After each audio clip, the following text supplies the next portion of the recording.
Enregistrement. Donc bonjour à tous et à toutes. Alors un grand merci tout d'abord pour votre présence aujourd'hui. J'ai l'immense plaisir d'animer ce webinaire exceptionnel qui est donc organisé par Management et Data Science et qui a pour titre volontairement provocateur: Futur de l'enseignement supérieur, faut-il supprimer les grandes écoles? Alors, ce webinaire, il a été organisé par Management et Data Science. En deux mots, Management et Data Science, c'est une plateforme académique qui a été fondée en 2017 et qui repose sur deux grands métiers principaux, l'édition et l'organisation de Data Challenge. Alors, les Data Challenge, c'est un dispositif. Le principe, c'est le suivant. Une entreprise fournit une problématique complexe accompagnée d'un jeu de données et une communauté d'experts composée de chercheurs, de data scientists, de start-upers tente de résoudre le problème dans le cadre d'une compétition donc centrée sur la data. Et les meilleures propositions font ensuite l'objet d'une publication au sein de Management et Data Science. Donc, notre fonction d'éditeur, elle consiste en effet à promouvoir des analyses, des expertises académiques et professionnelles qui concernent en particulier l'impact de la transformation digitale sur les différents métiers de l'entreprise. Alors, ce webinaire, il s'inscrit par ailleurs dans le prolongement de deux ouvrages qui ont été publiés aux éditions EMS. Il s'agit du Dictionnaire inattendu des grandes écoles, un ouvrage passionnant qui a été rédigé par Bernard Beltante et Philippe Jamet, ici présents, et l'ouvrage Transformation digitale et enseignement supérieur, un ouvrage tout aussi passionnant qui a été dirigé par Olivier Mamavi et moi-même, et auquel a notamment participé Isabelle Barthes, qui est présente. Alors, l'enjeu de notre webinaire aujourd'hui, ça va être d'essayer de clarifier ensemble les mutations en cours dans le secteur de l'enseignement supérieur, de mettre en avant les défis auxquels vont devoir faire face les acteurs établis et de proposer un regard croisé sur les nouveaux modèles émergents. Et cette matinée, ça va donc être l'occasion de formuler des questionnements, de partager des points de vue et de confronter des convictions. Et on essaiera au fond de comprendre comment seront formés donc les managers, les ingénieurs, et pas seulement, on le verra tout à l'heure, donc les managers et les ingénieurs, entre autres, de demain. Alors, pour ce faire, on a l'honneur d'accueillir 5 invités de marque. Isabelle Barthes, tout d'abord. Isabelle, vous êtes professeure des universités et chercheuse en sciences du management. Vous avez dirigé l'EM Strasbourg Business School, le laboratoire Humanis de cette école, l'INSEC SBE et la recherche INSEQ. Un grand merci pour votre présence, Isabelle. Jean-Michel Catin, vous êtes l'auteur du blog de référence Université 2024 et vous avez par ailleurs été le directeur de la rédaction enseignement-recherche d'AEF pendant 13 ans. Merci Jean-Michel également pour votre présence aujourd'hui. Laurent Champanet, vous êtes le directeur général de l'École nationale supérieure d'arts et métiers depuis février 2017. Et vous êtes également président de la conférence des grandes écoles depuis 2021. Un grand merci, Laurent, pour votre présence à notre webinaire. Jean-Philippe Denis, bonjour. Vous êtes professeur des universités, agrégé des facultés et professeur des sciences du management à l'université Paris-Saclay. Vous avez également été le rédacteur en chef emblématique de la Revue française des sciences de gestion que vous avez considérablement fait monter en puissance de juillet 2013 à septembre 2021. Un grand merci, Jean-Philippe, pour votre présence. Et Philippe Jamet, enfin, vous êtes ingénieur civil des mines, docteur en hydrologie et hydrogéologie quantitative. Vous êtes titulaire d'une habilitation à diriger les recherches et directeur général de l'école de commerce PSB, Paris School of Business, depuis juillet 2021. Et vous étiez auparavant directeur général de l'Institut Mines Télécom de juin 2014 à juin 2019. Un grand merci, Philippe, pour votre présence. Merci à tous, à toutes d'avoir accepté cette invitation. Alors, avant de démarrer nos échanges, un bref rappel donc de la procédure à suivre. Et là, je m'adresse au public afin que vous puissiez interagir avec les intervenants. Alors, bien entendu, un temps sera prévu à la fin du webinaire pour qu'on puisse établir un jeu de questions-réponses. Cependant, cela ne doit pas vous empêcher de poser des questions tout au long, bien entendu, du webinaire.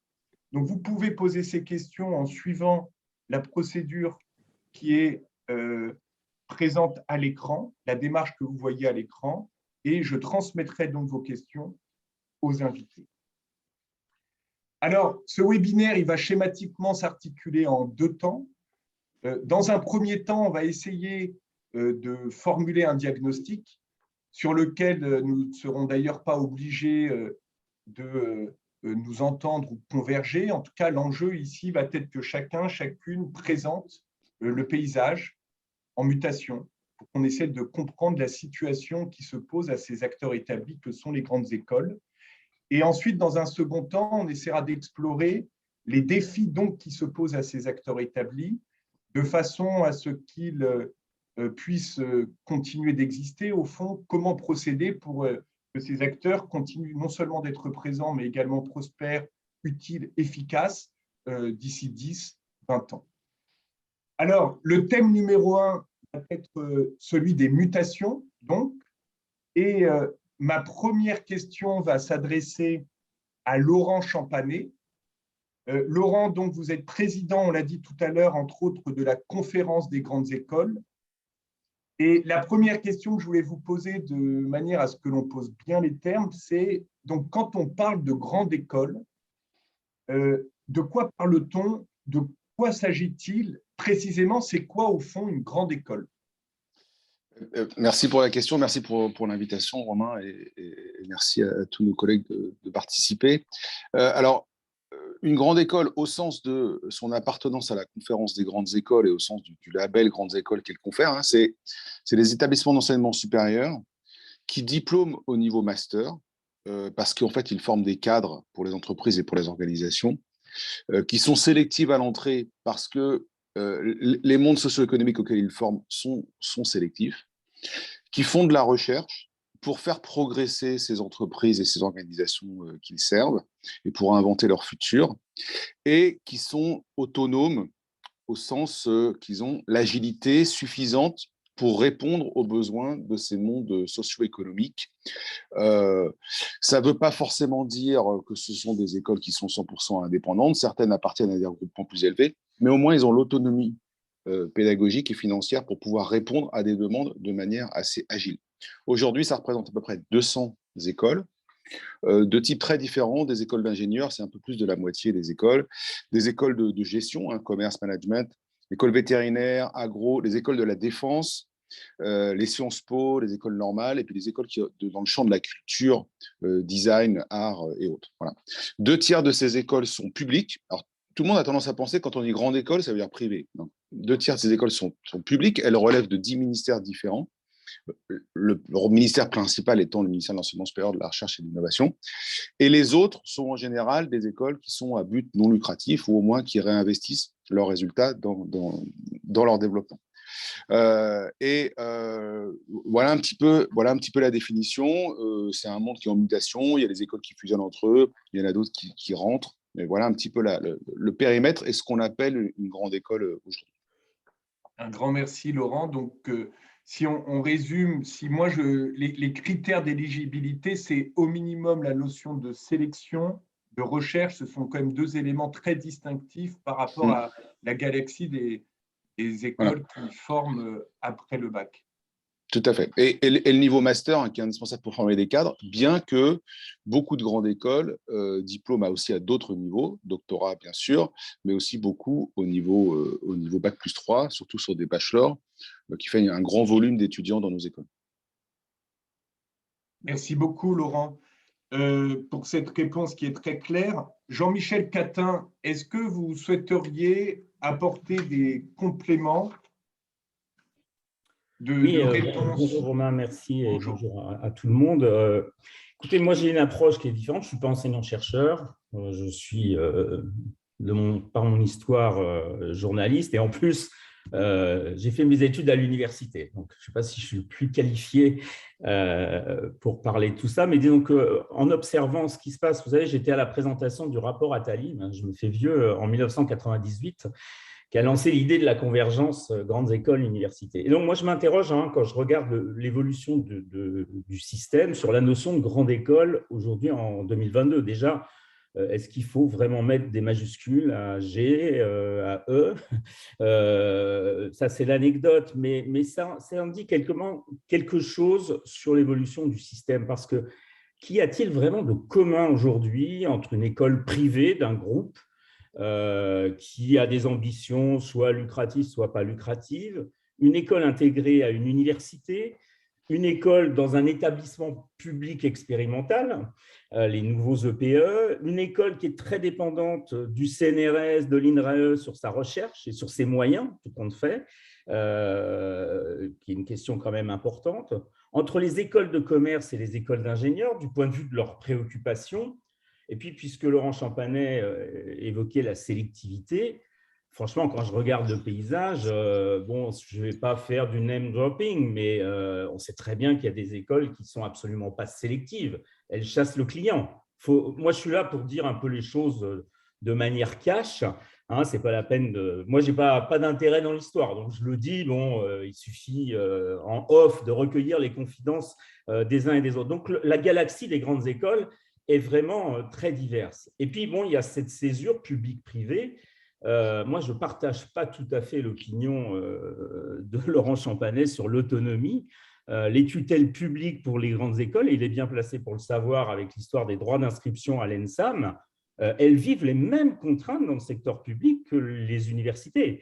Donc, leurs marges d'autonomie sont aussi très faibles. Donc, on voit bien que le paysage, il est beaucoup plus contrasté. Et puis, en fin de compte, de quoi parle-t-on en termes de grandes écoles? Des big, alors je ne sais pas si on doit dire les big 5, les big 10, les big 20 dans le domaine du management ou dans le domaine des écoles d'ingénieurs. C'est quand même un peu plus compliqué que ça aujourd'hui, le paysage. Plus compliqué. Et puis, avec une question, est-ce que les écoles historiques qui sont, par exemple, la PSL, les mines, le SPCI… Attendez, il faudrait que quelqu'un éteigne son micro. Voilà, c'est bon. Pardon. Oui. Il y a eu un souci. Voilà. Ma dernière remarque, c'est est-ce que les grandes écoles historiques, qui sont, par exemple, je donne juste cet exemple dans PSL, l'université qui s'appelle l'université PSL, comme Normal Sup, le SPCI, les chartes, qui sont d'ailleurs souvent citées dans le livre très intéressant de Philippe Jamet et Bernard Beltende, existent encore en tant que grandes écoles. Ça, c'est une question qui doit se poser sur l'évolution du paysage. Je ne dis pas que j'apporte la réponse, mais tout compte fait, j'essaie d'avoir une démarche un peu de scientifique, je pose des questions, je soulève des problèmes, et je crois qu'avant de parler de l'avenir des grandes écoles, il faut aussi s'interroger là-dessus. Voilà, c'est ma petite contribution extérieure. Alors, un commentaire de Philippe Jamet, et après, on passera donc la parole à Isabelle Barthes. Philippe, on vous écoute. Oui, merci beaucoup Romain et merci pour l'invitation. Alors, on démarre fort là, on part tout de suite dans les classifications et les statuts. Alors, bien entendu, les aspects statutaires et la classification sont importants, notamment pour réguler, l'éligibilité pour entrer à la CGE, par exemple. Mais je pense qu'il faut revenir aux fondamentaux de ce qu'est la nature et l'ontologie, finalement, d'une grande école, qui dépasse, je dirais, les classifications et qui installe une certaine posture dans l'offre de services de l'enseignement supérieur. C'est quoi une grande école? Une grande école, c'est un lieu qui se donne pour mission de révéler des talents individuels. Je pense que la force des grandes écoles, c'est être capable de personnaliser leur approche à l'étudiante et à l'étudiant. Le fait important dans une grande école, c'est que chaque étudiant est connu par son nom, parfois par son prénom. On fait donc un accompagnement et on se donne quelque part une obligation de résultat pour là ou le faire réussir, la réussite se mesurant par l'obtention d'un diplôme. C'est important de le dire parce qu'il y a beaucoup de gens qui rentrent dans l'enseignement supérieur sans avoir et qui en sortent tout de suite sans avoir de diplôme. Je vous renvoie aux chiffres officiels. Et aussi une obligation de résultat pour définir son projet de vie et se projeter vers un emploi. Mais en fait, une grande école, c'est ce type de lieu. Et finalement, le fait qu'elle soit élitiste ou qu'elle soit plus à l'image de la société, ce sont des caractéristiques réelles, mais transcendant ces réalités-là et ces classifications, il y a un point commun à tous ces établissements qui est effectivement l'accueil, l'accompagnement et la révélation des talents. Moi, j'aimerais bien qu'on replace le sujet sur ce point-là avant, je dirais, de rentrer dans l'exercice national bien connu qui est de faire des classifications et des normes statutaires. Un grand merci, Philippe, pour cette précision. Isabelle, vous souhaitiez ajouter également quelque chose? Oui, moi, je rejoins un peu les deux parties, là, les deux descriptions. Moi, j'ai l'impression quand même qu'on est dans une grande école sur un triptyque qui est une triple promesse. La promesse de l'académique, donc la création de connaissances qui vont être transmises aux étudiants pour ne pas les former simplement à l'emploi, au premier emploi, mais à cette capacité à aller vers une carrière, un deuxième, un troisième emploi. Cette question de l'employabilité, avec des chiffres qu'on sort toujours et qu'on ne retrouve pas à l'université, parce que l'enseignement supérieur, c'est deux jambes, hein, et si on parle des grandes écoles, il va falloir qu'on parle de l'université, et l'international. Bon, il se trouve que j'ai mené des audits pour la CGE et faire rentrer ou pas des établissements. C'était compliqué tout de même parce que l'international, il y a quand même pas mal d'écoles. Je pense à des écoles d'ingénieurs qui ne sont pas les championnes de l'international. L'autonomie, je suis bien placée pour le savoir. J'ai dirigé une école qui en fait avait un statut d'IAE et j'ai pu travailler beaucoup avec des IEP qui n'ont pas cette autonomie. C'est le cas aussi d'écoles d'ingénieurs, comme on vient de le dire. Et c'est vrai que l'académique serait peut-être cette institutionnalisation des organisations, parce qu'en fait, au départ, ce sont par essence des organisations, alors que l'université rentrerait plutôt dans l'institution. Et j'ai l'impression qu'en définitive, ce qui distingue plutôt les grandes écoles, ça serait un autre triptyque qui serait cette notion d'excellence ou d'élite, avec un débat qu'on peut avoir. Est-ce que la promesse est tenue? Bon, pour bien connaître les placements des étudiants à la sortie, à part ce que vous disiez, les premiers déclassements, on n'est pas forcément dans l'élitisme. Beaucoup de nos étudiants, je parle des écoles de management, ne sortent pas avec ce fameux statut cadre dont parlait mon collègue. La sélection, mais là, Jean-Michel a tout à fait raison. Quelle sélection? Moi, j'ai beaucoup, et je continue à enseigner dans des masters qui sont bien universitaires, bien plus sélectifs que ce que j'ai pu voir dans des écoles que d'ailleurs j'ai dirigées. Et puis, les classements, les fameux classements. Et j'ai l'impression qu'on est plutôt quelque part dans quelque chose qui est un fonds de commerce qui est basé sur beaucoup de ritualisation, beaucoup de rites et beaucoup de mythes. Et quand on va passer au chapitre mutation, il faut vraiment se poser la question de ces rites et de ces mythes qui font qu'il y a quand même, il faut le dire, Jean-Michel l'a dit, beaucoup de déceptions des étudiants et des familles. Moi, j'ai rencontré beaucoup de familles très déçues parce qu'elles étaient dans une croyance qui n'était pas tenue. Et pour finir, je me demande si la vraie distinction, ce n'est pas une notion très triviale de moyens. Parce que l'aspiration d'un projet d'accompagnement, comme le décrit Philippe, moi je le retrouve partout à l'université, mais il n'y a pas les moyens. Et puis la marque, la puissance de la marque. Moi, je suis persuadée que l'enseignement supérieur est un univers de marque. Merci Isabelle. Donc là, à défaut de clarifier, en tout cas, ça nous donne une représentation des différentes manières de définir ce terme. On se rend compte qu'il y a donc une définition technique avec les critères d'éligibilité. Donc, Laurent Champanet l'a rappelé, la sélectivité, l'ancrage académique et d'autres éléments encore. Et puis après, on se rend compte qu'à l'intérieur de ces grandes écoles, il y a toute une diversité, une variété, parfois des contradictions.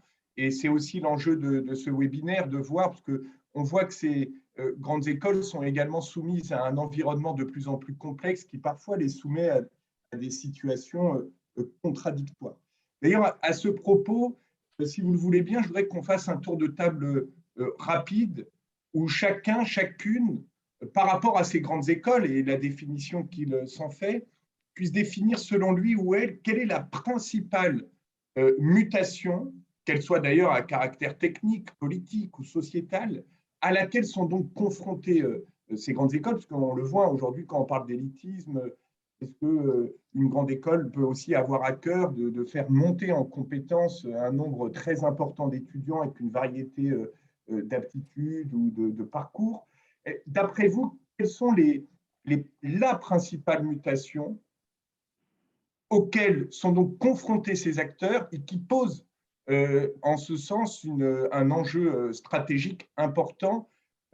Isabelle, je vais commencer par vous, je fais par ordre alphabétique. Alors, moi, s'il faut en donner qu'un, parce que c'est ce qu'on appelle en marketing, mais c'est complètement valable pour les écoles, c'est l'enseignement supérieur, c'est la digitalisation.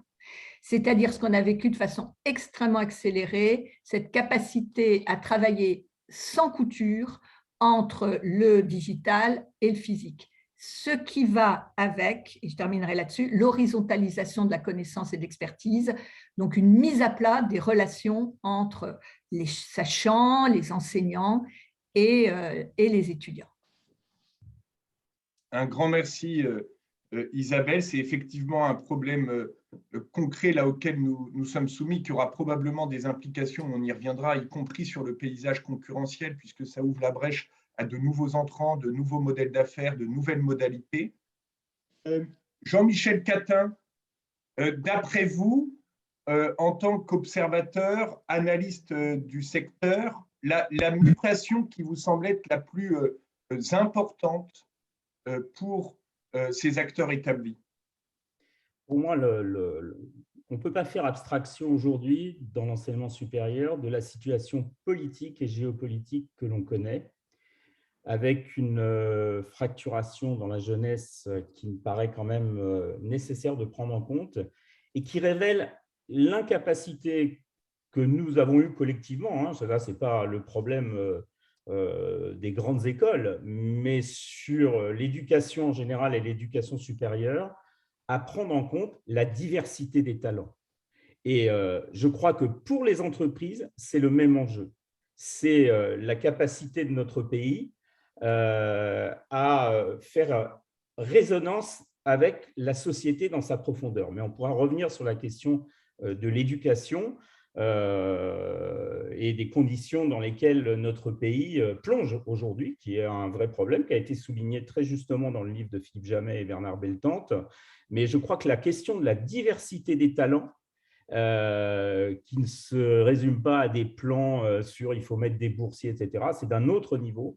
C'est quelque chose qui est fondamental et qui peut être la raison d'une convergence beaucoup plus profonde entre grandes écoles et universités. Ça me permet d'ajouter une chose, c'est que je pense que les grandes écoles ont, au sens de Gramsci, remporté une victoire culturelle. Aujourd'hui, des tas d'orientations des grandes écoles sont reprises partout dans le système, dans le bon sens du terme. Donc, le débat n'est plus grandes écoles contre universités, il est de favoriser la diversité des talents.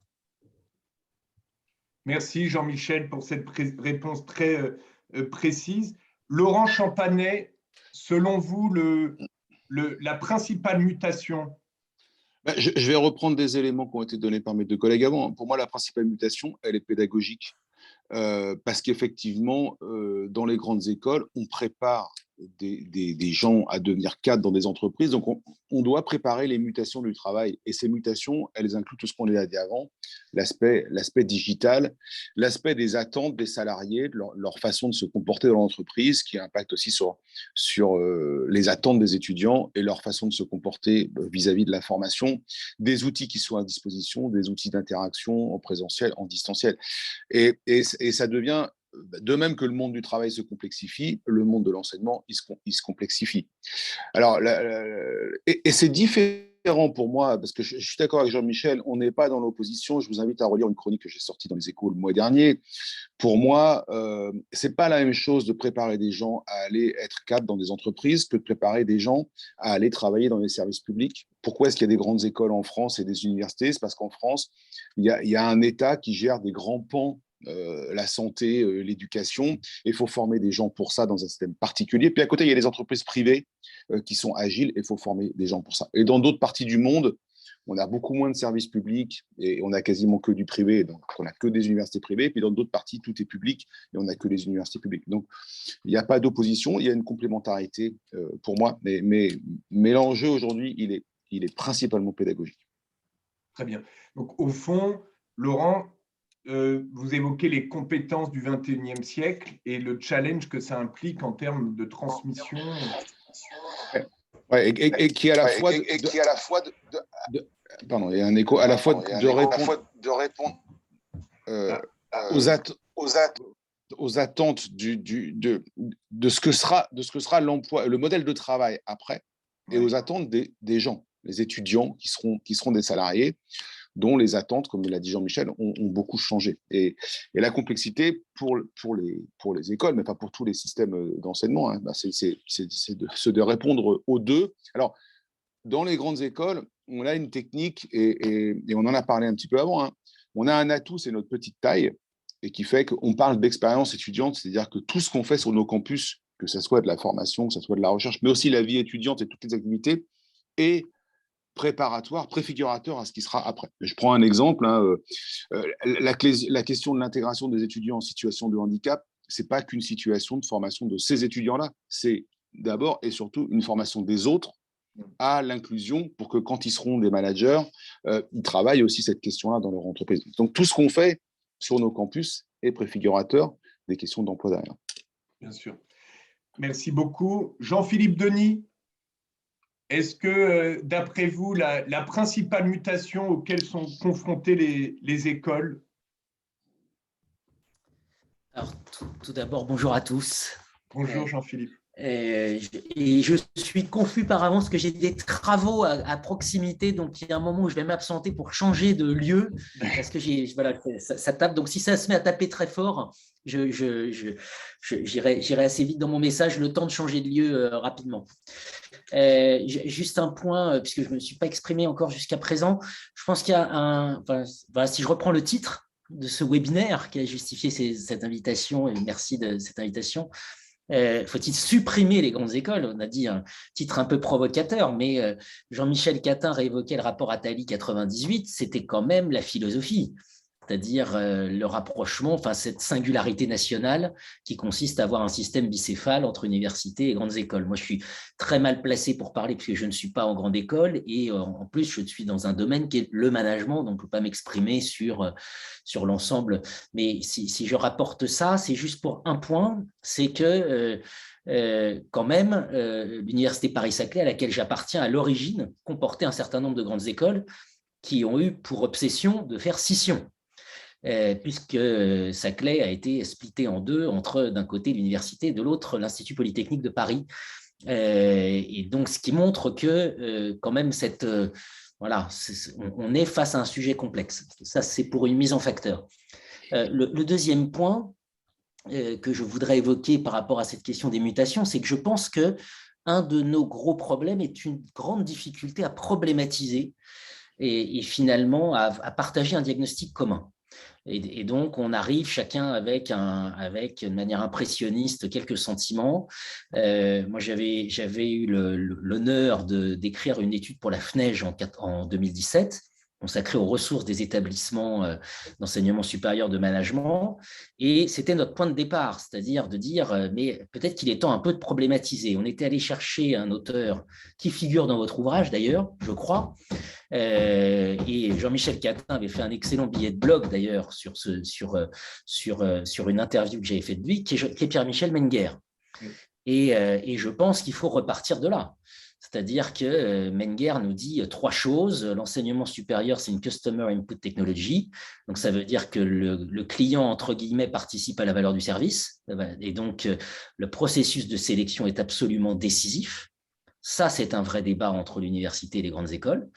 Et est-ce que ça reste adapté? Le deuxième, c'est le peer effect, l'effet de pair. Voilà, donc concrètement, plus on recrute les meilleurs, plus ça attire les meilleurs, et y compris au niveau des enseignants et des étudiants. Et donc, ça pose la question de l'élitisme, bien évidemment.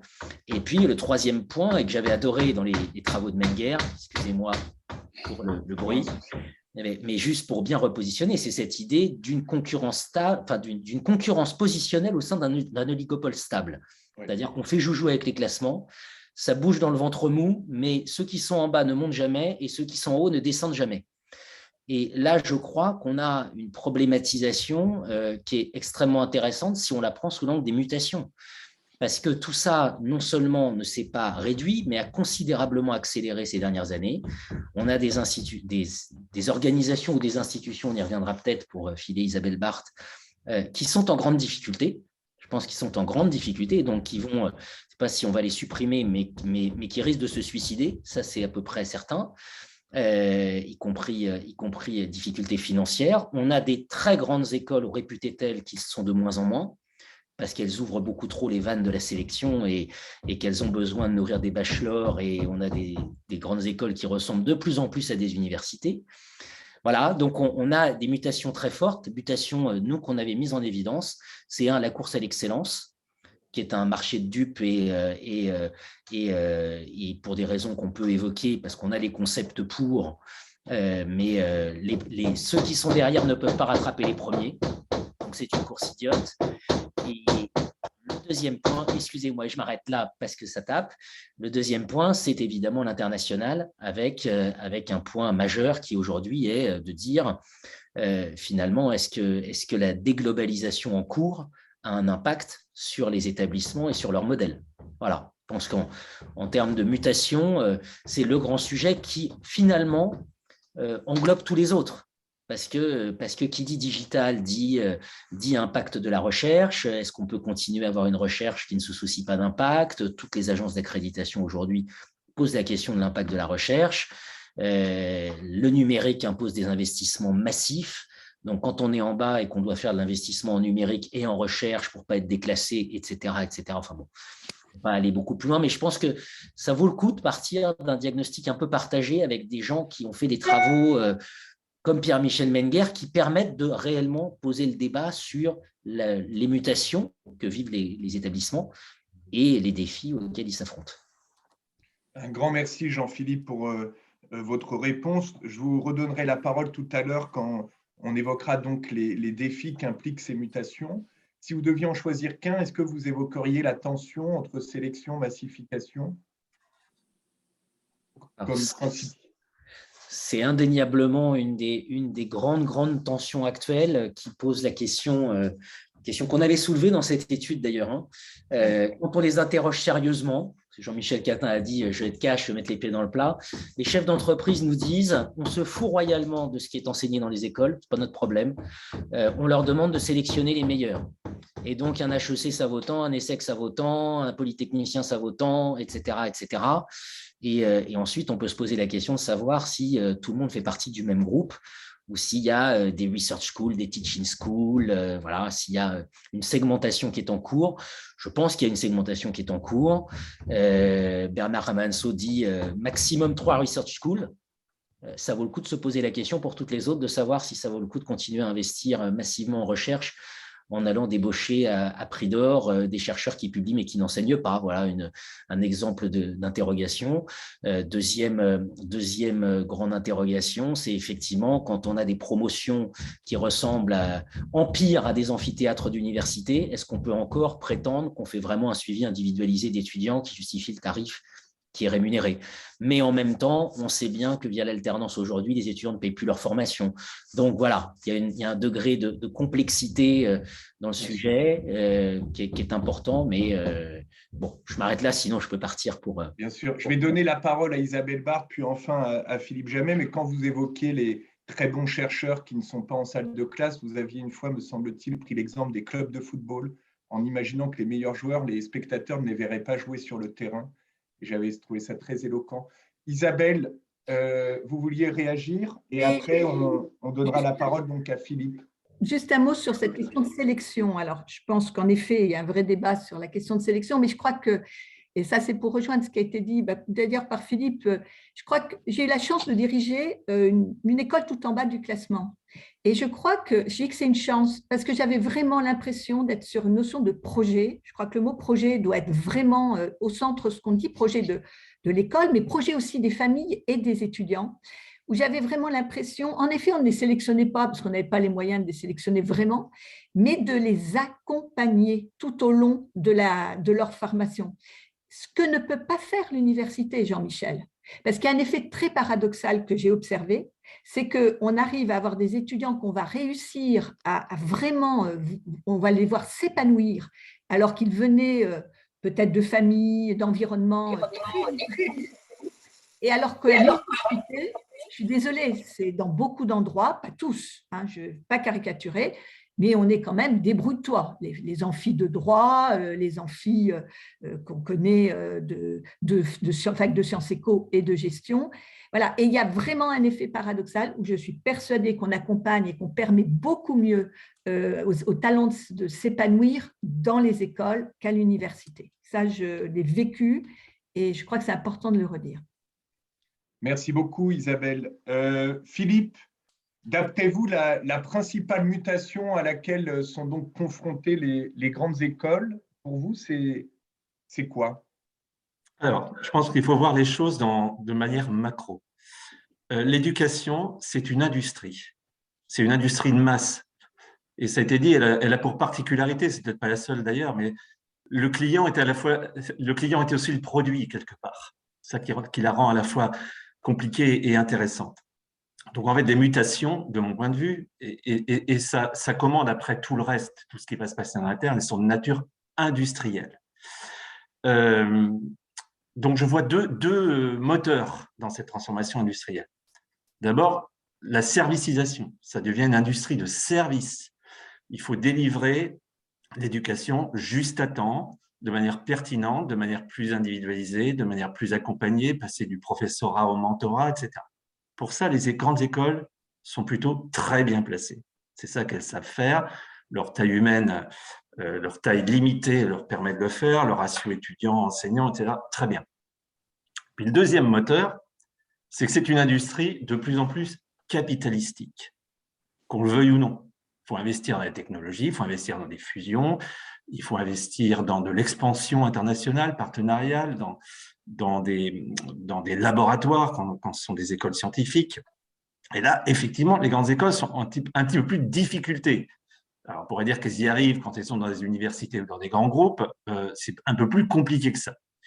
Donc, quelque part, la problématique des grandes écoles aujourd'hui, c'est de trouver le bon curseur entre ces deux drivers de la transformation industrielle, que sont la servicisation, très bien, et puis ce besoin de déployer les moyens. Alors, on pourrait dire, sur le capitalistique, on a trouvé la réponse. C'est un de mes dadas depuis 15 ans, en faisant des regroupements, créant des masses critiques, etc.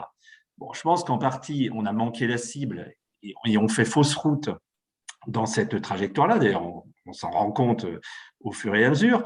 D'abord parce que c'est un exercice extrêmement statutaire et conventionnel. On fait des regroupements qui ont finalement des visions assez reproductrices. Enfin, il n'y a pas beaucoup d'innovation dans ces regroupements, à part créer de la masse et quelques orientations scientifiques que tout le monde reprend sur le développement durable, sur la santé, etc. Bon, tout ça, c'est pas très innovant. Et surtout, je pense que ces tentatives de regroupement à vocation quelque part capitalistique laissent l'étudiant de côté. On voit très bien que ces regroupements favorisent la recherche, favorisent le positionnement dans des classements. Pour tout ça, c'est très bien. Cette course aux armements, pourquoi pas? Est-ce que ça crée de la valeur? J'en suis pas sûr. Mais en tout cas, la retombée au niveau des étudiants est extrêmement limitée. Même si on se dit, bah, quelque part, on pense que ça attire mieux les étudiants. D'accord, ça les attire peut-être mieux, surtout s'ils sont étudiants étrangers. Mais est-ce que ça les prend en charge mieux? Je n'ai pas l'impression. Donc, je pense qu'aujourd'hui, tous les établissements, qu'ils soient des écoles ou des universités, sont confrontés à ces deux transformations qui induisent d'ailleurs des déplacements entre, quelque part, est-ce qu'on est dans le secteur privé, est-ce qu'on est dans le secteur public, est-ce qu'on est dans l'économie mixte, pour adresser ces évolutions vers une industrie de services et vers une industrie capitalistique. Un grand merci, Philippe. Donc là, vous avez présenté les uns et les autres un ensemble de mutations, d'enjeux donc qui se posent aux grandes écoles. Ces enjeux sont par définition des défis. On a évoqué les notions de distanciel, de sélection. On a parlé de la globalisation. Isabelle Barthes a également parlé de la puissance des marques avec leur faculté à pouvoir capter une masse très, très importante d'étudiants, souvent au détriment des autres. On a parlé des compétences du 21e siècle, de l'hybridation. Le numérique, on aurait pu parler aussi de plateformisation, en tout cas de désintermédiation. D'après vous, là, au sujet de ces mutations donc, que vous avez mentionnées, les enjeux, les défis concrets que cela pose aux écoles. Je pense par exemple, en particulier, à un moment donné, vous évoquiez, juste pour commencer, les évolutions du marché. Laurent Champanet, on parlait même des compétences du 21e siècle. J'imagine qu'Isabelle Barthes pourra aussi, bien entendu, s'exprimer sur ce sujet. Mais concrètement, quand vous évoquez ces grandes évolutions, une école aujourd'hui, ça se concrétise comment en termes de défis stratégiques, ces évolutions sociétales?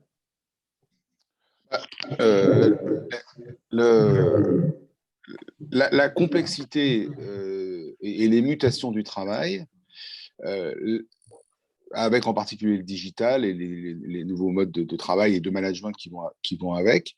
La complexité que ça génère pour les écoles, c'est des besoins de moyens, en particulier les moyens digitaux, les salles pour faire les enseignements hybrides avec des caméras partout, des micros, des prises de son, presque un besoin de faire un montage en direct de la séquence d'enseignement avec les différents intervenants sur place à distance. Donc, beaucoup de moyens techniques, avec des technologies qui évoluent tous les jours et toujours la peur d'être à la traîne. Philippe en a parlé tout à l'heure. Et surtout, le défi principal, c'est d'avoir des enseignants, qu'ils soient chercheurs ou pas, qui soient capables d'être toujours aussi efficaces et pertinents dans ces nouveaux systèmes de formation. Et là, aujourd'hui, on bloque là-dessus. Et quelle que soit la nature de l'école, déjà, il y a, ou de l'université, il y a une vraie crise des vocations sur les enseignants. Tout le monde cherche à recruter des gens partout dans toutes les entreprises, mais les systèmes de formation, et particulièrement l'enseignement supérieur, sont vraiment en crise là-dessus. Très compliqué de trouver des enseignants-chercheurs, de les garder et de faire qu'ils soient pertinents sur les aspects pédagogiques. Et pour moi, c'est ça vraiment notre défi aujourd'hui de réponse à ça. Et puis, pour les écoles publiques comme la mienne, ce défi des enseignants, il va aussi avec le fait que le statut des enseignants-chercheurs, il commence à être un petit peu archaïque. Je vous rappelle qu'un enseignant-chercheur public, sa charge d'enseignement, elle est définie avec un certain nombre d'heures de face-à-face pédagogique. Aujourd'hui, qui sait dire ce que veut dire du face-à-face pédagogique? Et ça limite effectivement nos moyens d'évolution. Merci Laurent. Jean-Philippe, avant qu'on passe aux réformes, vous évoquiez tout à l'heure les notions de sélection.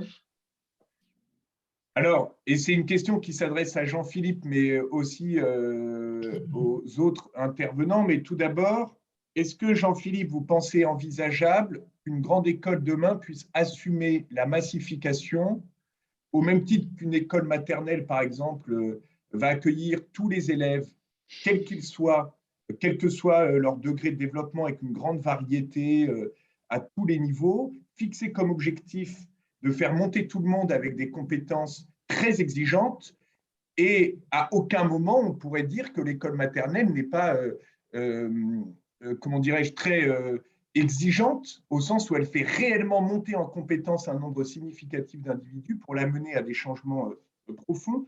Ce que je voulais dire par là, c'est ce que, Jean-Philippe, pour vous, comment une école va gérer cette tension entre sélection et massification? Est-ce que ça peut passer par le fait d'assumer la massification et au fond ne rien y voir de négatif puisque ça n'empêche pas l'exigence, la compétence et l'excellence? Ou est-ce que d'après vous, il y a un chemin envisageable pour pouvoir surmonter cette contradiction? J'espère qu'après les coups de marteau, je ne vais pas avoir un Wi-Fi défaillant. Tout va bien. Décidément, tout s'oppose. Tout s'oppose. Je vais essayer de répondre, en disant d'abord que je suis dans une position très… À nouveau, je rappelle que je suis dans une position très particulière. Je suis à l'université. Je ne suis pas en poste de direction d'un établissement, d'une grande école. Et donc, voilà, il est toujours facile de commenter de l'extérieur. Cette tension massification-sélection, moi, j'ai envie de reposer un peu à nouveau le problème. Laurent Champanet évoquait la difficulté de recruter des enseignants-chercheurs.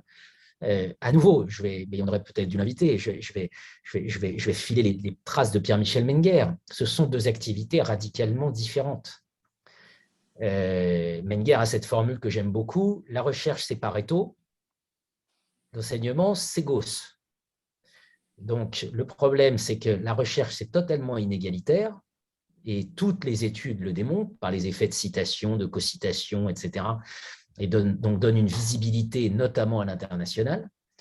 Et c'était ça le paradigme, nous on avait qualifié de l'excellence à l'international, avec ce principe que si on est visible à l'international, on attirera des étudiants internationaux, d'où la nécessité de faire sauter les digues entre université et école, puisque le système n'était pas lisible à l'international. Donc ça, c'est paressien, et de l'autre côté, l'enseignement, c'est gaussien, c'est-à-dire que c'est très égalitaire, tout le monde peut enseigner finalement.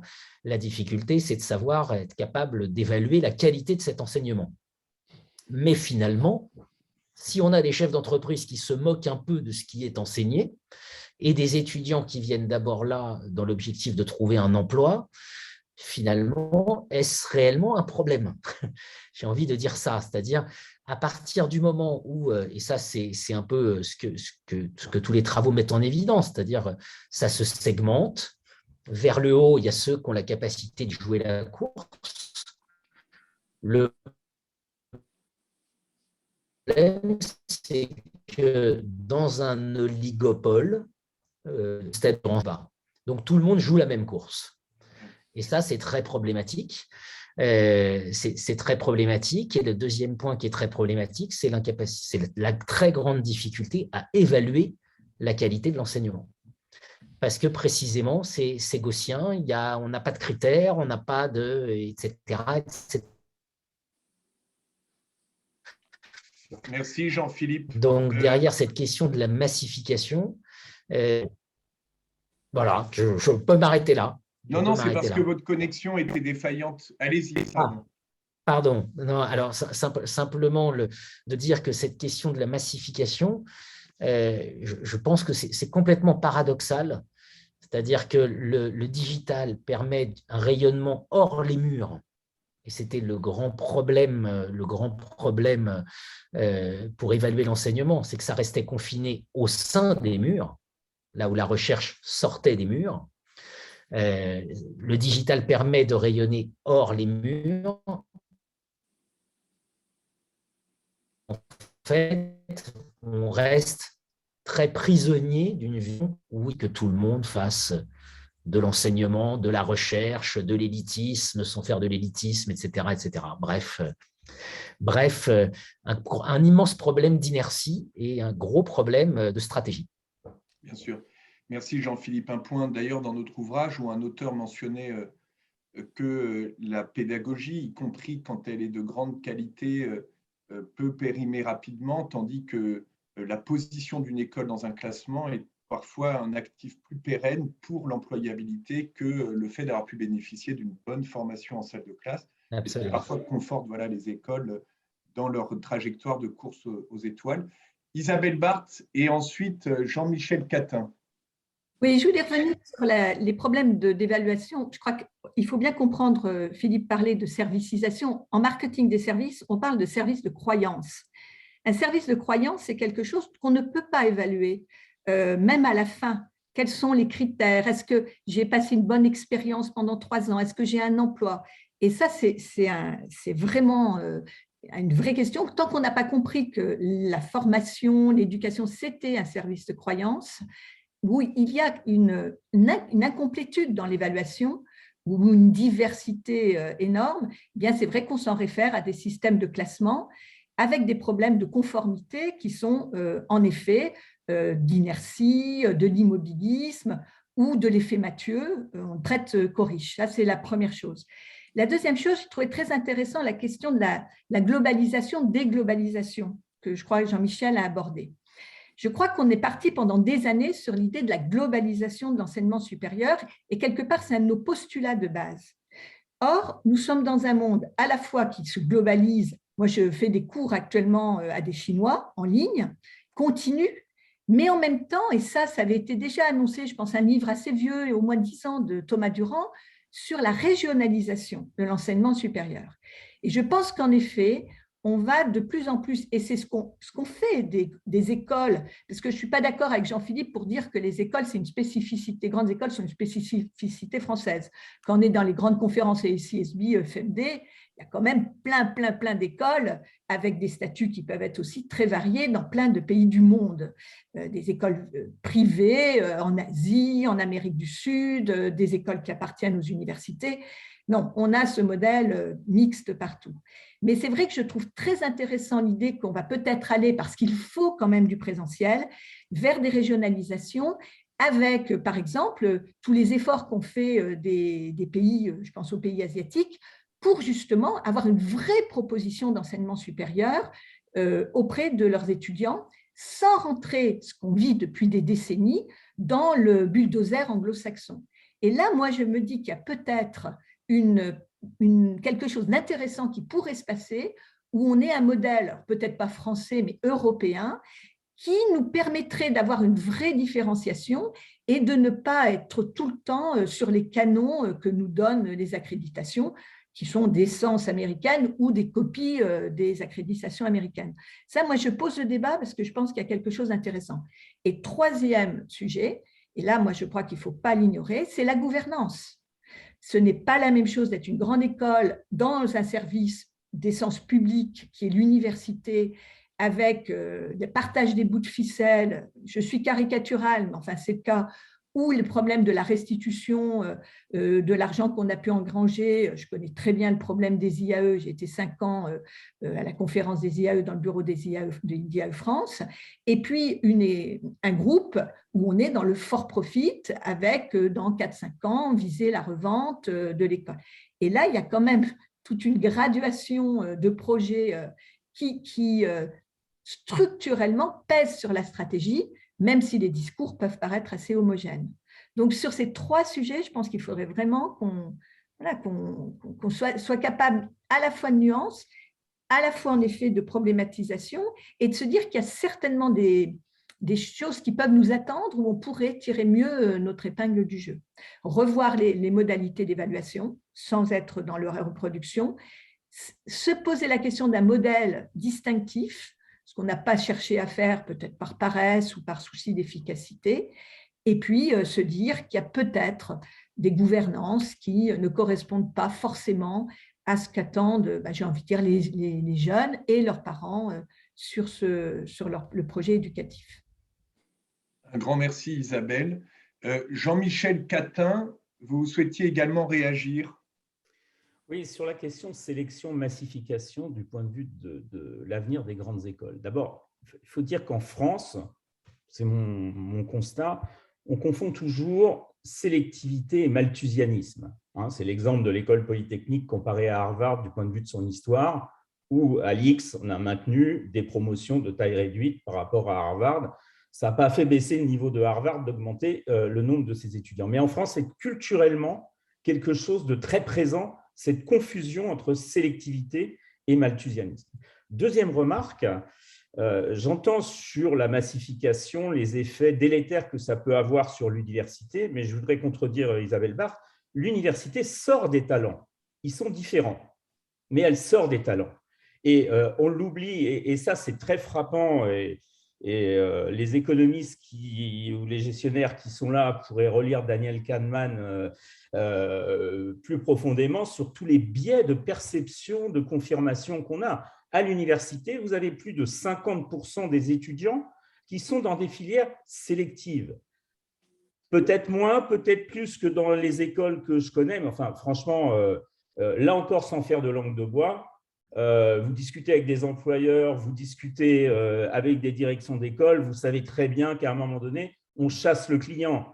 À l'université, pour d'autres raisons, c'est très intéressant d'avoir plein d'étudiants en droit en première année parce que les modèles de calcul des dotations, bon, c'est bien, et on les élimine à 80%, 90% à la fin de la première année.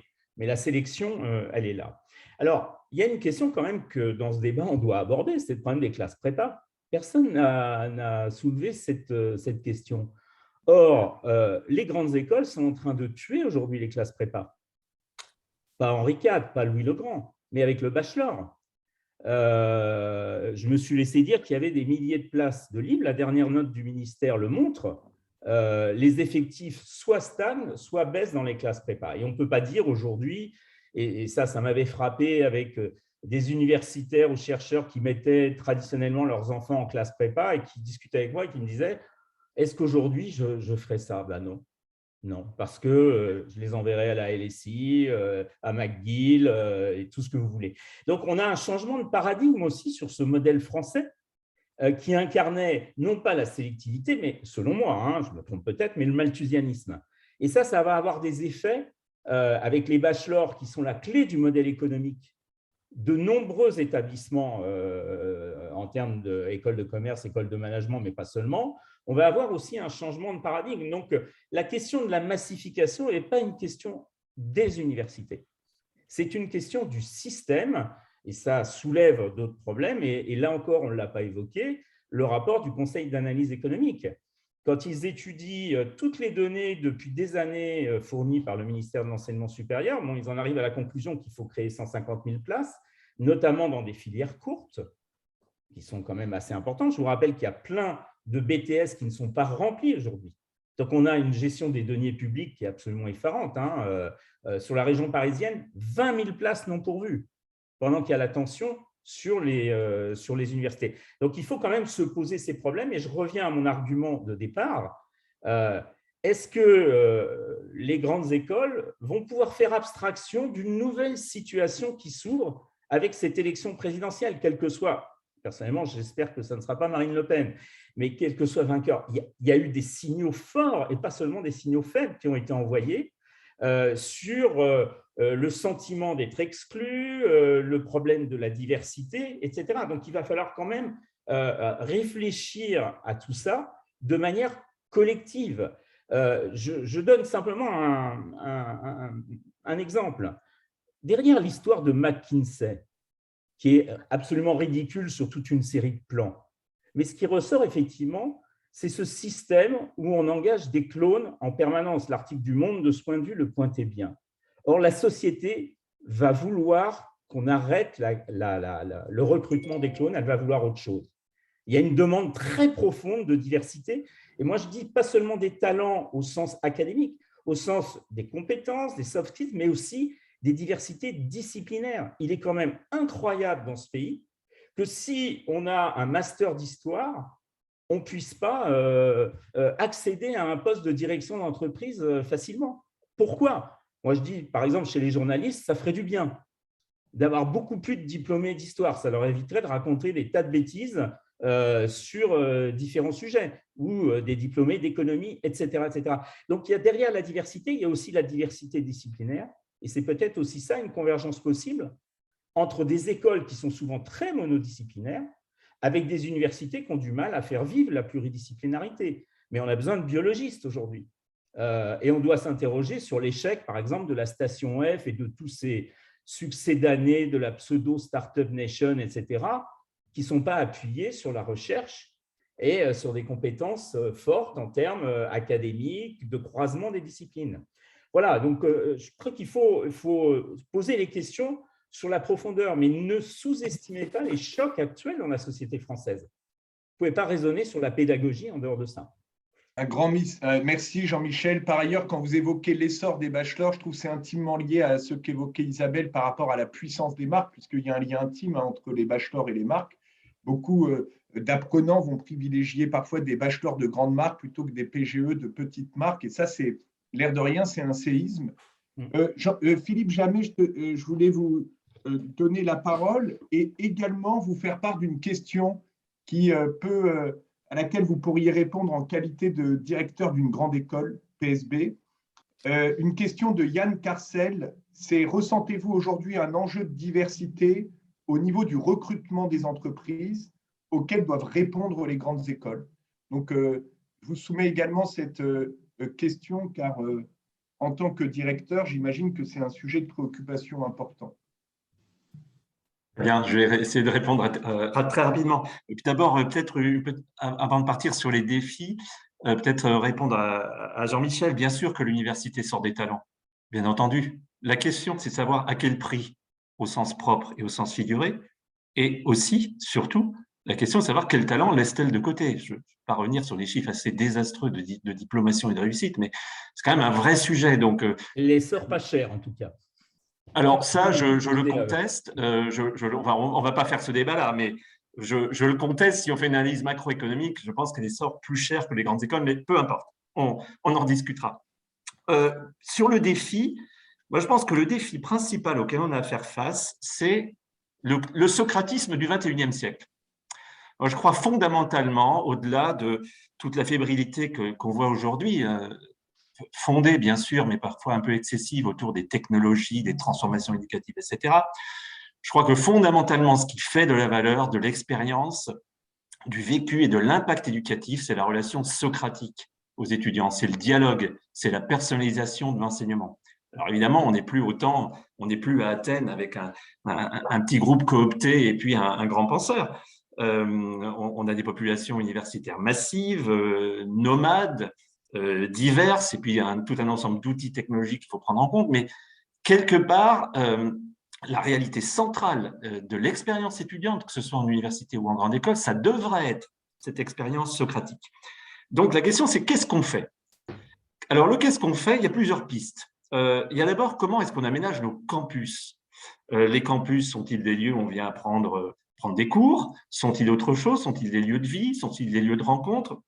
Je voudrais d'ailleurs renvoyer au travail remarquable qui a été fait par mon co-auteur, Bernard Beltante, sur le campus de Gerland à EM Lyon et plus généralement sur sa réflexion sur le campus de demain. C'est quelle pédagogie? Moi, il y a une chose qui me préoccupe et qui m'a toujours beaucoup préoccupé, c'est que le rendement éducatif, par nature, il est fait.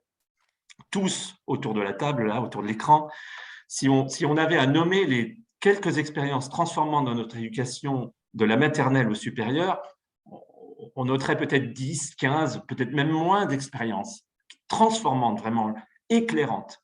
Ça ne veut pas dire que tout le reste est acheté, parce que pour extraire des pépites, il faut toujours un petit peu de gang.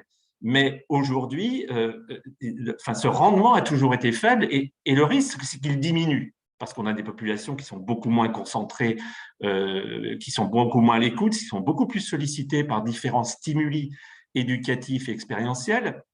Et donc, la question, c'est quels sont les lieux, les pédagogies qu'on installe pour préserver la relation socratique dans un environnement qui a tendance à totalement la déstabiliser et la faire perdre en valeur.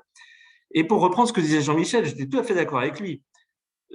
Pour forcer le trait, dans l'éducation, le contenu est assez accessoire, finalement. C'est l'expérience qui compte. si vous donnez une bonne expérience aux étudiants, si vous leur donnez un bon état d'esprit, le contenu, il finira toujours par se constituer. Je ne veux pas dire qu'il faut jeter à la poubelle les apports conceptuels, les apports de connaissances, les apports de compétences, mais quelque part, c'est la structure de tout ça qui crée de la valeur éducative. Et donc, l'enjeu, c'est d'être capable de continuer à produire ça dans un environnement qui a eu tendance à déstructurer la relation personnelle entre l'étudiant et les enseignants. Alors ensuite, comment est-ce qu'on remet un peu de diversité? Je vais à la question, je me terminerai là. Par rapport aux attentes des entreprises. Les attentes des entreprises sont à la fois très contradictoires. Les mêmes entreprises qui nous disent, par exemple, on veut des profils innovants, qui renversent la table, qui soient des intrapreneurs, qui renouvellent les codes, etc.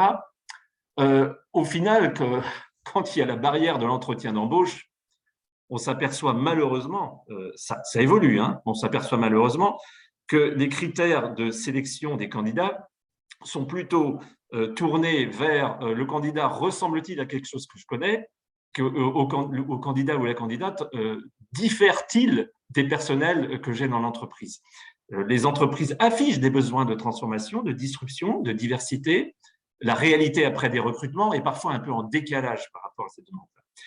Donc, oui, il faut produire pour les entreprises des diplômés qui soient beaucoup plus représentatifs de la société.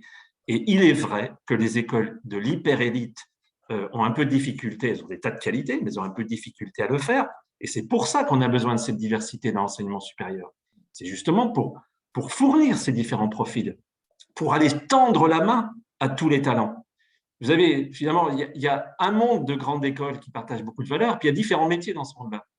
Et je pense qu'un des métiers dans des écoles qui sont peut-être un peu moins prestigieuses, c'est justement d'aller tendre la main à des talents qui ne sont pas très formalisés, qui ne savent pas s'exprimer, qui sont un peu cachés et qui ont besoin d'un environnement de confiance et d'accompagnement pour se révéler.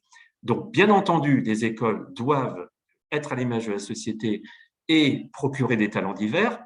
Mais après, je constate qu'il y a encore un petit goulot d'étranglement au niveau du recrutement, parce que finalement, beaucoup d'entreprises recherchent encore des profils qui soient assez rassurants, donc plutôt conformistes. Merci beaucoup, Philippe. Quand vous évoquez la dimension expérientielle, immersive, c'est effectivement très important car les écoles évoluent au sein d'un environnement spécifique où la connaissance est également accessible gratuitement. Alors, il est vrai que c'est cette différence-là, c'est la façon dont on accède à la connaissance et ce qu'on reçoit, y compris en termes d'aptitude transversale, qui va faire la différence. Laurent Champanet et Isabelle Barthes. Oui, je rejoins ce que vient de dire Philippe. Notre discussion le montre, hein, on a une grande aptitude dans notre environnement d'enseignement supérieur à se regarder le nombril et à regarder dans l'assiette du voisin. Bon, la problématique, il faut quand même la regarder. Aujourd'hui, les entreprises n'arrivent pas à recruter et elles cherchent des jeunes qui vont avoir un pouvoir transformant très rapidement parce que les enjeux de société sont énormes sur les questions environnementales, écologiques, sociétales, qualité de vie au travail, réponse aux besoins de la société. Donc, il y a des enjeux qui sont énormes et on ne veut pas les regarder. Et puis, à côté de ça, il y a des jeunes qui ont des envies, qui sont de plus en plus critiques sur les formations qu'on leur apporte, sur l'orientation. Et on a du mal à les orienter vers des voies qui vont répondre aux besoins des entreprises qui sont derrière. C'est ça, c'est qu'on a quand même un système qui est poussif pour faire tout ça. Je reviens sur la question des classes préparatoires, mais on s'en fout des classes préparatoires. C'est un modèle pédagogique comme un autre, d'accord ? C'est un modèle pédagogique, il est adapté à une population de jeunes. Il n'est pas adapté à d'autres. Il faut arrêter de dire c'est la voie royale, c'est je ne sais quoi, d'accord ? C'est un système de motivation par le concours qui marche très bien sur une population de gens, qui ne marche pas sur une autre. Si on a créé les bachelors, c'est pour proposer une autre voie. Les classes préparatoires, aujourd'hui, c'est seulement 40% des diplômés des grandes écoles qui sont passés par ces classes-là. Donc, on essaye de multiplier les modèles pédagogiques qui sont proposés à ces jeunes qui sont de plus en plus exigeants. On déborde tous d'activités d'orientation, on intervient dans les lycées, on intervient parfois au collège, même si c'est difficile, mais dans les écoles d'ingénieurs pour les questions d'orienter les jeunes femmes vers les écoles d'ingénieurs, on va jusqu'au collège. Mais aujourd'hui, notre problématique, c'est vraiment celle de notre capacité collective à aller chercher les jeunes au bon endroit, bien les orienter, bien les former pour répondre à ce besoin. Et derrière les besoins des entreprises, c'est les besoins de la société. Ouais. Et ça pose des enjeux passionnants en termes pédagogiques, puisque le fait qu'on ait une hétérogénéité des profils constitue des vrais challenges en termes de transmission. Isabelle Barthes et Jean-Philippe Denis. Oui, alors je pense qu'en effet, il faut aborder la question des classes prépa parce que à la fois, je pense qu'on ne peut plus y voir uniquement un SAS pour entrer dans les écoles. Je pense que c'est ce que vient de dire M. Champanet, c'est en effet une modalité d'apprentissage et c'est vrai que ces étudiants sortent de prépa avec des méthodes de travail, une capacité à apprendre, qui font vraiment du distinctif et on les voit même quand on les accueille dans des écoles qui ne sont pas forcément les premières du classement. Mais c'est vrai que c'est un modèle parmi d'autres qui est adapté à certaines personnes. Il ne faut pas le voir que comme un SAS de sélection, mais c'est un vrai verrou, hein, les classes prépa, parce qu'elles entretiennent avec les grandes écoles pourquoi pour continuer à exister. Hein, derrière les classes prépa, il y a des hommes et des femmes, hein, et des carrières, etc. Et les grandes écoles, paradoxalement, sont classées beaucoup sur le nombre d'étudiants qu'elles ont en classe prépa. C'est-à-dire que des écoles de management qui recrutent que de la prépa, ça n'existe pratiquement plus, ou un pourcentage de prépa très faible, ça va être un indicateur fort dans les classements. Donc, on est quand même dans cette reproduction dont je parlais tout à l'heure. La deuxième chose, donc moi, je travaille beaucoup en management, donc je travaille beaucoup sur les attentes du monde de l'entreprise, et c'est vrai que les entreprises font système avec le système de l'enseignement supérieur, avec là aussi des croyances, des décalages, parce qu'elles ont des langages où elles veulent en effet des talents, de la diversité, des promesses très intéressantes, mais en définitive, et ça Philippe le dit, on est souvent sur des choses qui sont assez conformes là aussi. Et les entreprises, quand vous regardez des classements comme Universum, les DRH, même les plus à jour, ne connaissent pas en fait les regroupements d'écoles, les marques, enfin, sont très à la rue. Il y a vraiment un décalage entre ce qu'on croit, enfin, d'où en est l'enseignement supérieur et ce que croient en connaître les DRH, les recruteurs et d'ailleurs les familles. Et ça, c'est vrai qu'on fait système avec les entreprises qui, regardez une école comme une entreprise que je vois, Total par exemple, Total Énergie, qui va classer les étudiants en fonction de leur école et n'auront pas le même salaire en fonction de l'école. C'est-à-dire qu'il y aura les écoles de rang A, de rang B, je parle des écoles d'ingénieurs. Il y a quand même ça qui continue à exister. Donc, et Total Énergie n'est pas la seule, mais ça, je l'ai vu très concrètement il n'y a pas longtemps. Donc ça, c'est quand même quelque chose d'important. Et la troisième chose, c'est les attentes des étudiants. Et les étudiants, certes, ils cherchent un diplôme, ils cherchent un emploi, mais c'est vrai, là je rejoins Philippe, ils cherchent une expérience. Ils se disent, pendant 3 ans, hein, c'est YOLO, hein, you live only once, j'ai envie de vivre une vraie expérience, j'ai envie d'avoir des choses qui me marquent, d'avoir des belles rencontres. Et là, ça nous renvoie en effet à cette capacité avoir une relation avec les pairs, est-ce qu'on sait la travailler, avec les enseignants qui ne sont pas toujours très présents, avec tout le personnel support qu'il ne faut jamais oublier, les services carrières, les gestionnaires de SCOL, tous ces gens qui sont là et qui font que la boutique tourne et que là aussi il y a un climat qui va faire que l'étudiant est heureux et va faire un alumni heureux ensuite de son école. Donc, cette notion d'expérience, elle est essentielle. Et qu'attendent les étudiants comme les salariés maintenant?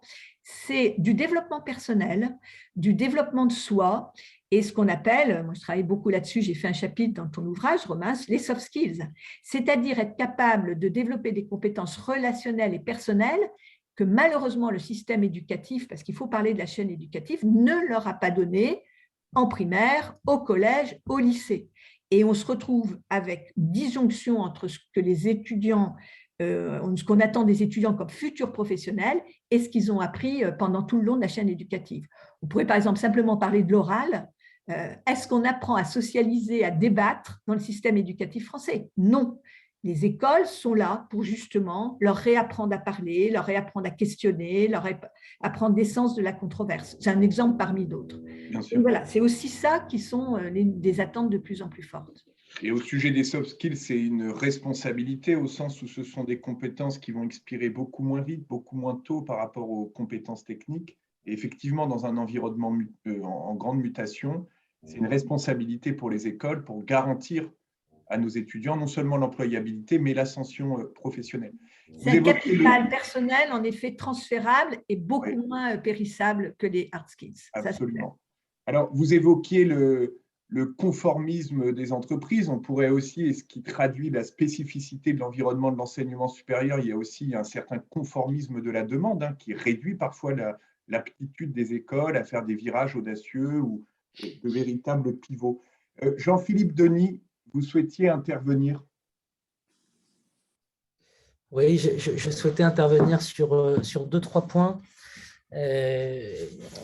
Parce qu'à nouveau, j'ai le sentiment qu'on est très impressionniste, mais qu'il y a quand même des tendances de fond. Ce qu'a dit Jean-Michel Catin sur les classes prépa et majeures, ça pose un vrai débat. C'est qu'on sait très bien que, et comme l'a rappelé Isabelle Barthes d'ailleurs, le pourcentage d'élèves intégrés via classe prépa détermine largement le classement qui va ensuite donner l'élite.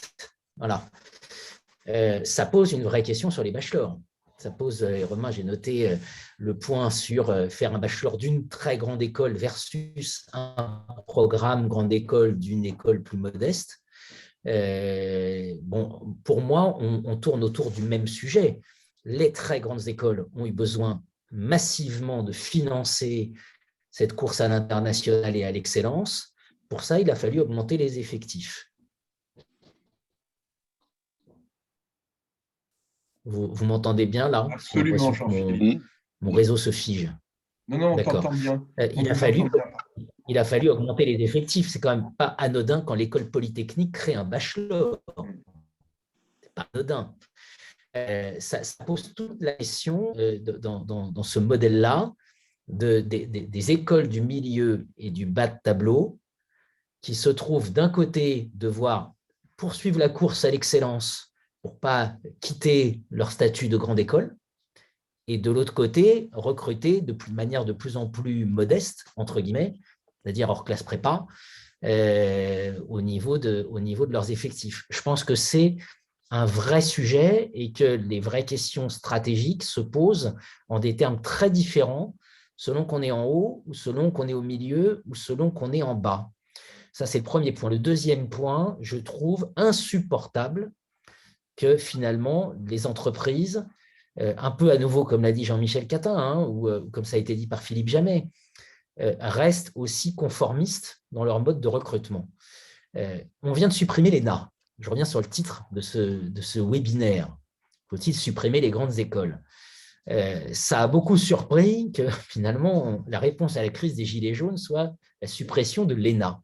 Quand on fait le constat d'un tel défaut des élites françaises, je pense que globalement, sans verser dans le populisme, on a quand même un certain nombre de drames industriels, de catastrophes industrielles, que l'on pense au Crédit Lyonnais, que l'on pense à Vivendi Universal, que l'on pense à une affaire que je connais un peu, qui est l'affaire de la Société Générale avec Kerviel, ou que l'on pense, dans le cas de l'enseignement supérieur, à France Business School, dont personne ne parle, mais c'est quand même une jurisprudence qui gagnerait à être méditée, parce que dans la série Crash industriel, c'était quand même pas mal.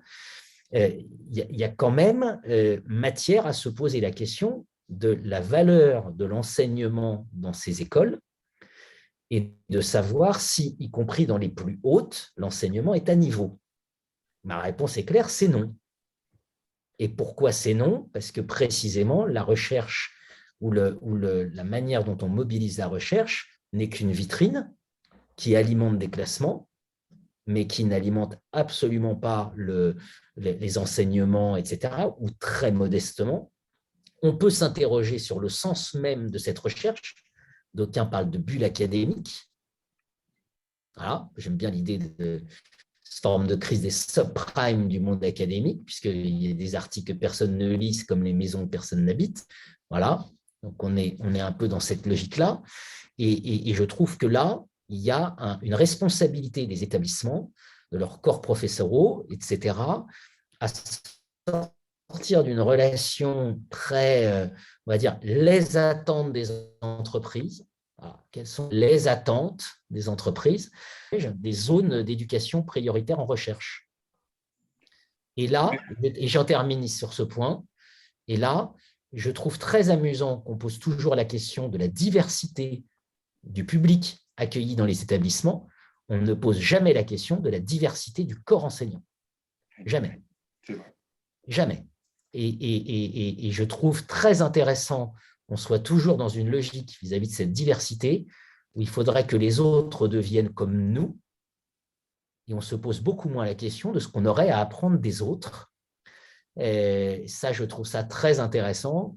Et à nouveau, j'en termine là. Je me souviens d'un séminaire au Collège des Bernardins où un intervenant très prestigieux avait dit, de toute façon, si vous voulez comprendre le management, ce n'est pas une grande école de management qu'il faut faire, c'est aller dans les quartiers chauds, les quartiers sensibles, parce que dans les quartiers sensibles, on sait ce que signifie gérer la concurrence, gérer le territoire, gérer des fournisseurs et gérer des clients. Là, je pense que des quartiers sensibles qui deviendraient enseignants dans les plus grandes écoles de management, ça pourrait nous en tirer comparablement. Et eux, ils réservent hard skills, pas seulement soft skills. Des modules de hip-hop management. Par exemple. Merci beaucoup, Jean-Philippe. Moi, je suis passionné aussi par rapport à ce que vous évoquez. J'entends une notion, mais on n'a pas le temps de l'approfondir, mais au fond, du piège stratégique que constitue cette course aux étoiles pour ces écoles qui sont embringuées en fait dans des systèmes qui les amènent à contredire parfois leur propre ADN, tandis que on voit bien que c'est très, très compliqué. Philippe et Laurent, si vous pouviez intervenir en 10 secondes, et après, je vous poserai une question à tous et à toutes conclusive, car c'est déjà la fin de notre webinaire. Oui, très rapidement, parce que au niveau des défis, on bute sur un point qui a été formulé par Isabelle tout à l'heure. C'est effectivement, les écoles, et d'ailleurs l'enseignement supérieur dans son ensemble, ne sont pas en retard par rapport aux mutations, sont plutôt en avance. Et en fait, le problème, c'est le conformisme de la demande qui nous retarde, si vous voulez. Le conformisme de la demande, on vient de le citer au niveau académique, il est aussi au niveau des clients, quelque part, et de leur famille. Pendant la pandémie, par exemple, moi j'ai reçu un certain nombre de parents qui sont venus me voir en disant: vous avez promis, vous délivreriez 50 heures de cours en présentiel en finance, vous en avez fait 30 à distance, rendez-moi la différence, ce n'est pas ça que j'ai acheté. En fait, il y a une approche consumériste très quantitative et assez peu qualitative, et finalement très conformiste. Autre point de conformisme, même si ça a apporté beaucoup de clarification dans le système, le système de fiches de compétences est extrêmement conformiste lui-même. Et on a parlé également de la demande des entreprises qui est conformiste. Donc, on se meut dans un univers de conformisme avec des enjeux d'expérience étudiante et des transformations qu'on doit néanmoins conduire. Donc ça, c'est vraiment, je pense, le sujet principal auquel on a à faire face aujourd'hui, c'est de trouver la voie étroite et qui permet d'avancer entre les mutations nécessaires et le conformisme de notre environnement et des multiples demandes qui nous retardent dans la prise en charge des défis de transformation. Oui. Merci Philippe, c'est un vrai enjeu de changement, et d'ailleurs après l'intervention de Laurent, on verra en un mot les principales réformes selon vous, justement. Laurent? Ouais, non, quelques éléments moi, qui sont tirés de mon expérience. Enfin, moi, j'ai commencé ma carrière à l'université, j'ai passé mes plus belles années d'enseignant. Voilà. Après, je travaillais dans une ENS qui était à cheval entre les deux, et maintenant, je suis dans une école d'ingénieur. Enfin, je trouve qu'on fait quand même un peu de procès d'intention. Moi, je suis à l'écoute des demandes des entreprises. Alors, les arts et métiers, on sert des entreprises très industrielles. Ok, alors on n'est pas dans le top, on n'est pas en bas, je ne sais pas trop où on est. Et aujourd'hui, c'est pas mon problème. Les entreprises demandent de la diversité dans les profils. Moi, sur mon programme Grande École, on recrute maintenant sur 12 filières différentes et les prépas, et pas que des prépas. Pourquoi est-ce qu'on a monté un bachelor? C'était pour répondre à une demande d'entreprise. C'était aussi pour aller chercher un public dans des bacs technologiques, parce qu'on croit beaucoup à la technologie. Ben, voilà, j'ai l'impression que... Alors, c'est peut-être parce que je dirige une école publique, Je dirige une école publique, certes, mais je me suis débrouillé pour être agile. J'ai filialisé la formation continue, j'ai filialisé la recherche partenariale, j'ai un fonds de mécénat. Donc, je vais chercher de l'argent pour dégager des moyens pour faire. Je dirige un établissement public, l'État ne me demande rien. Ce n'est pas l'État qui me demande d'ouvrir un bachelor, ce n'est pas l'État qui me demande de répondre aux besoins des entreprises industrielles. J'ai un carcan qui est fort, clairement, d'accord, mais on me demande de rien sur ce à quoi je tiens. Et je pense qu'on a beaucoup d'écoles qui fonctionnent de cette manière-là. Et moi, je trouve que les entreprises évoluent sur leurs attentes.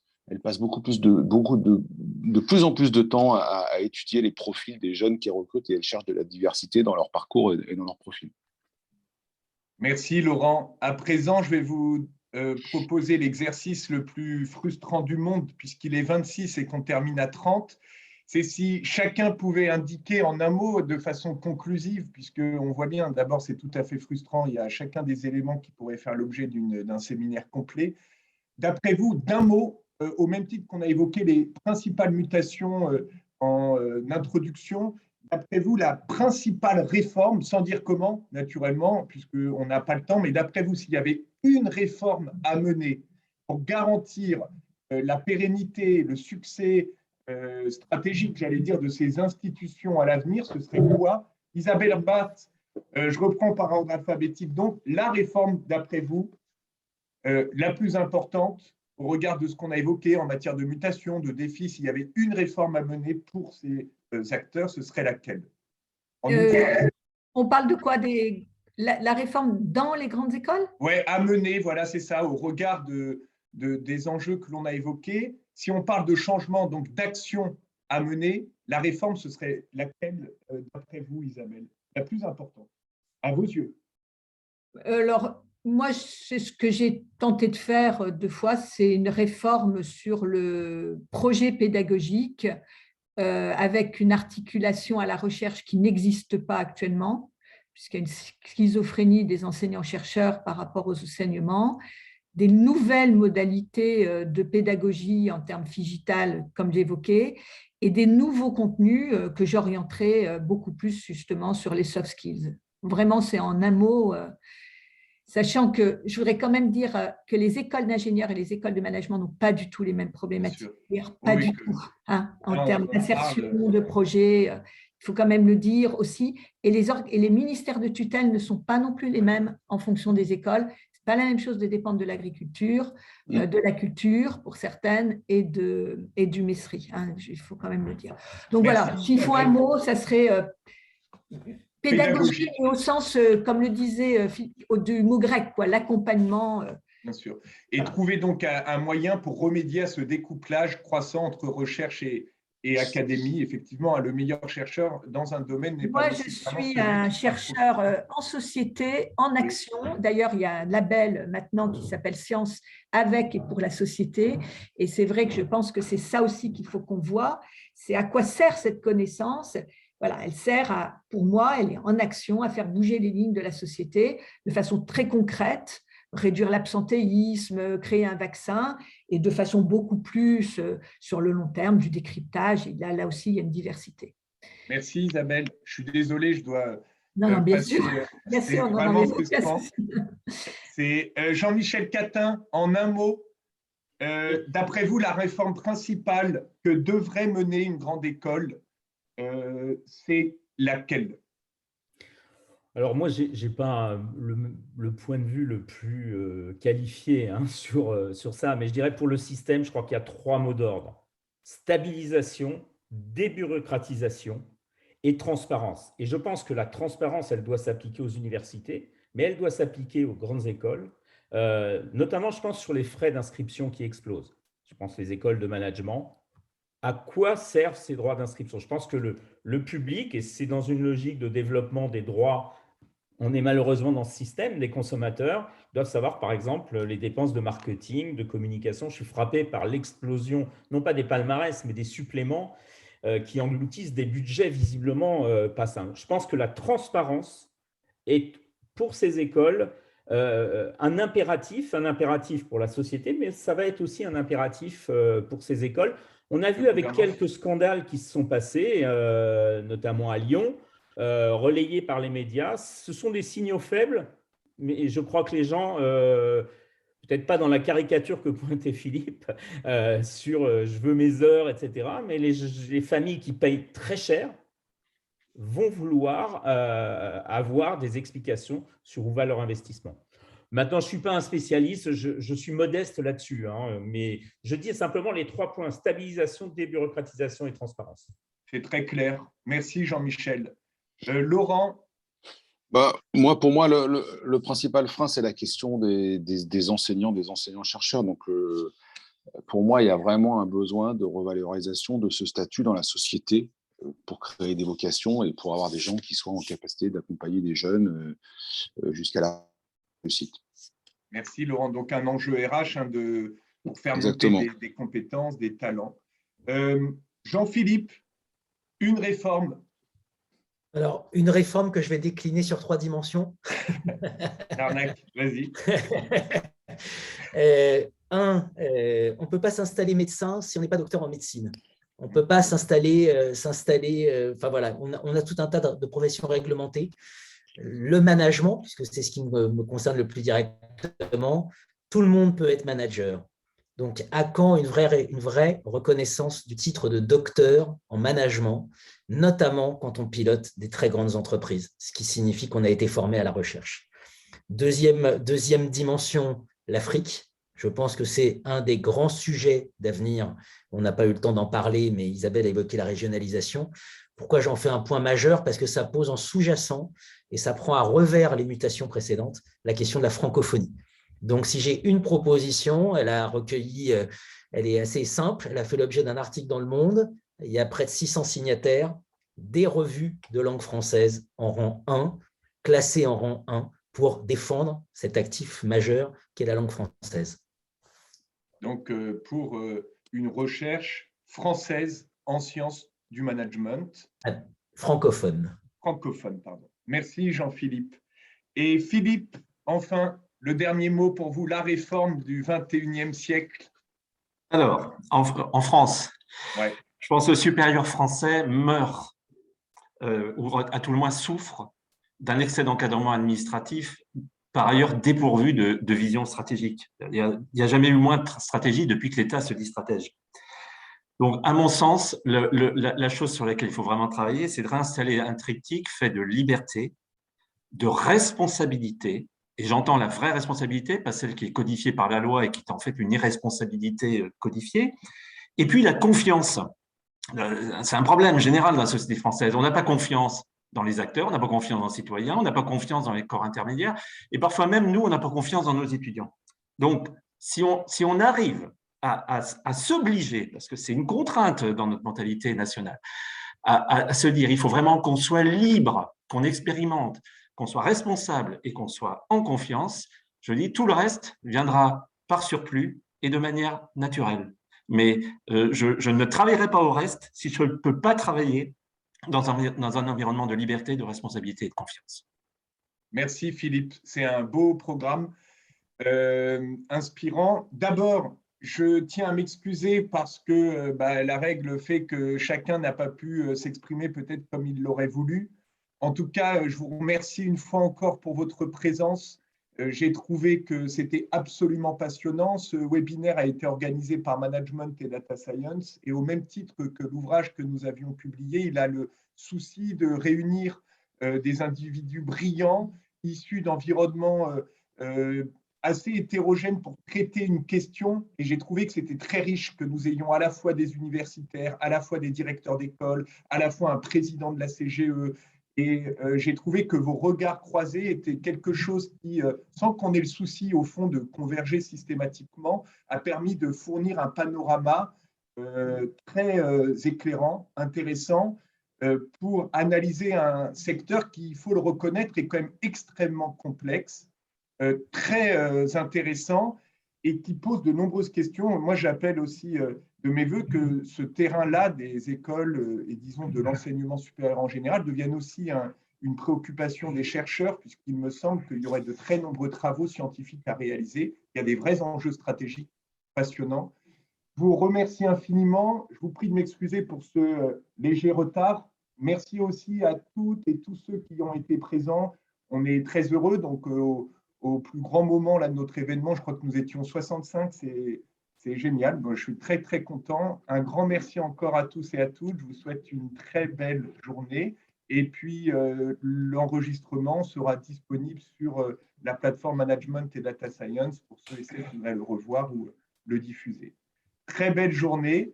Et merci. Merci à toi, Romain. Au revoir. Merci pour l'animation. Merci beaucoup. Bonne journée à tous. Au revoir. Merci. Au revoir. Au revoir.